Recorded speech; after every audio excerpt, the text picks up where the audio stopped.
সংস্কার কাজে সচিবালয় থেকে কোনো বাধা এলে জনগণকে সাথে নিয়ে কঠোরভাবে প্রতিহত করা হবে। চট্টগ্রামে পথসভায় এমন হুঁশিয়ারি দিয়েছেন এনসিপির দক্ষিণাঞ্চলের মুখ্য সংগঠক হাসনাত আব্দুল্লাহ। সকালে বন্দরনগরের বিপ্লব উদ্যানে সাংবাদিকদের এমন কথা বলেন। তিনি বলেন, সরকারকে অসহযোগিতা করলে জনগণের মধ্য থেকে সচিবালয়ের কর্মকর্তাদের বিকল্প খুঁজে নেওয়া হবে। এ সময় তার সাথে ছিলেন এনসিপির সিনিয়র যুগ্ম সদস্য সচিব ডাক্তার তাসনিম জারা। চট্টগ্রামে 3 দিনের পথসভার দ্বিতীয় দিনে রাঙ্গুনিয়া, রাউজান, হাটহাজারী, ফটিকছড়ি, মিরসরাই ও সীতাকুণ্ডে পথসভা করার কথা রয়েছে এনসিপি নেতাদের। গতকাল ছিল দক্ষিণ চট্টগ্রামের বিভিন্ন উপজেলা।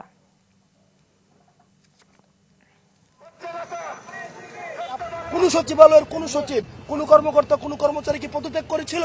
আমরা স্পষ্ট ভাষায় বলতে চাই, হাসনাত আব্দুল্লাহ বেঁচে থাকতে, বাংলাদেশে লক্ষ লক্ষ হাসনাত আব্দুল্লাহ রয়েছে, বেঁচে থাকতে এই সংস্কার কার্যক্রমের যদি বাধা বিশেষ করে সচিবালয় থেকে আসে, সেটা কঠোর হস্তে সেটাকে জনগণকে সাথে নিয়ে সেটাকে প্রতিরোধ করা হবে।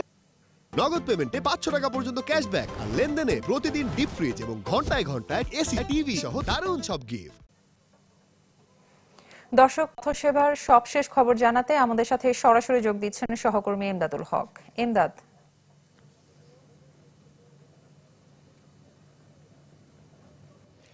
এমি আজকে সকাল 10টার সময় নগরীর বিপ্লব উদ্যান থেকে যে কর্মসূচি, পথসভা কর্মসূচি, সেটি জমায়েত হয়ে সেখান থেকে শুরু হওয়ার কথা ছিল, তবে সেটি কিছুটা বিলম্ব হয়েছে। সেখান থেকেই প্রায় 11টার কিছু পরে সেখান থেকে যাত্রা শুরু হয়েছে এবং সেখান থেকে এই যে পথসভার যে কর্মসূচি সেটি শুরু হয়ে এখন রাউজান পার হয়ে এখন রাঙ্গুনিয়া এখন আছে গাড়িবহর, যেখানে এনসিপির যিনি আছেন দক্ষিণাঞ্চলের যে মুখ্য সমন্বয়ক হাসনাত আব্দুল্লাহ আছেন, একই সাথে সিনিয়র যুগ্ম সদস্য সচিব তাসনিম যারা আছেন।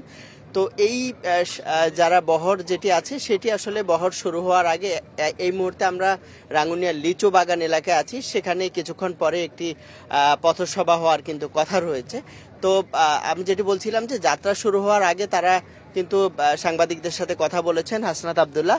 তো তিনি যেটি বলছেন যে তারা আসলে জনগণের কথা শুনতে চান, তাদের যে বার্তা, এনসিপি কি করতে চায়, সামনের দিনে রাজনীতির যে রূপান্তর, রাজনীতির যে সংস্কার সহ পুরো দেশের যে সংস্কারের কথা তারা বলছেন, সে বার্তাগুলো জনগণের কাছে তারা পৌঁছে দিতে চাচ্ছেন এবং একই সাথে জনগণ আসলে তাদের কাছে কি প্রত্যাশা করে সেই প্রত্যাশার জায়গাটুকু তারা জানতে চাচ্ছেন, এমনটি কিন্তু বলছেন।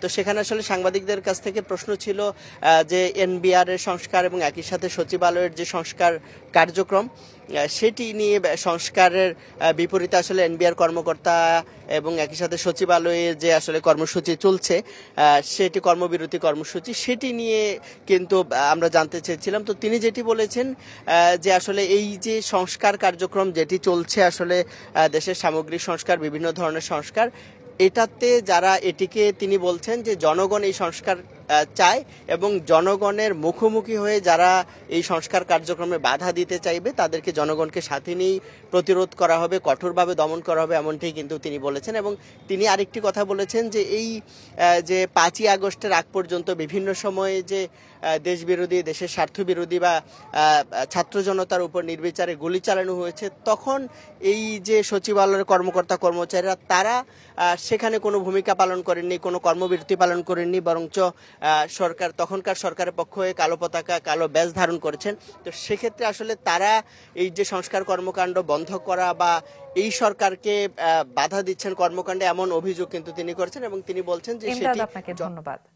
দর্শক, চট্টগ্রামে এনসিপির পথসভার সবশেষ খবর জানাচ্ছিলেন সহকর্মী ইমদাদুল হক।